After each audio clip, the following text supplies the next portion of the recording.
Thamarassery bishop Mar Remigiose ഇഞ്ചനാനിയിൽ ഇപ്പോൾ മാധ്യമങ്ങളോട് സംസാരിക്കുന്നു. എന്റെ തത്സമയം ഇല്ലാതാകുന്നത് ആര് പരിശ്രമിക്കുന്നുണ്ടോ അവരായിരിക്കാം, അല്ലാതെ ഉദ്ധാനം ചെയ്ത ഈശോ ഒരിക്കലും ഇല്ലാതാകുന്നില്ല.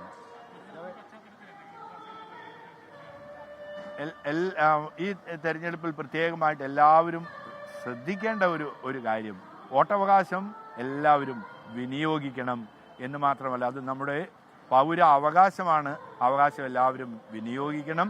സത്യത്തിനും നീതിക്കും വേണ്ടി നിലകൊള്ളുന്നവർക്ക് വേണ്ടി, അടിച്ചമർത്തപ്പെട്ടവരുടെ പക്ഷം ചേരുന്നവർക്ക് വേണ്ടി, അവർക്ക് വേണ്ടി വോട്ട് ചെയ്യണമെന്ന ഒരു സന്ദേശം മാത്രമേ നൽകുന്നു. കാർഷിക രംഗം, വന്യമൃഗശല്യമൊക്കെയാണ് പലതവണ പറഞ്ഞിരുന്നത്. അതെ, പ്രകടന പത്രിക പുറത്തിറക്കിയ ഇരുമുന്നണികൾ ഇതിന് വലിയ പ്രാധാന്യം നൽകിയിട്ടുണ്ടല്ലോ. വലിയ പ്രത്യാശയാണ് അത് ഞങ്ങൾക്ക് നൽകുന്നത്. തീർച്ചയായിട്ടും സർക്കാരിന് അത് ചെയ്യാൻ സാധിക്കും എന്നറിയാം. നമുക്കതിന് കഴിയണം. ഇനി ഉത്തരവാദിത്വം ഏറ്റെടുക്കുന്ന സർക്കാർ ഇലക്ഷൻ കഴിയുമ്പോൾ ഏറ്റവും പ്രാധാന്യത്തോടുകൂടി ശ്രദ്ധിക്കേണ്ട മേഖലകളിൽ ഒന്നാണ് വന്യമൃഗങ്ങളുടെ ആക്രമണം. നിരവധി ജീവനുകൾ പൊലിയുകയാണ്. ഞങ്ങൾ പ്രതീക്ഷിക്കുകയാണ് ഗവൺമെൻറ് ശാശ്വതമായൊരു പരിഹാരം ഇതിന് കണ്ടെത്തുമെന്ന്. Thank you.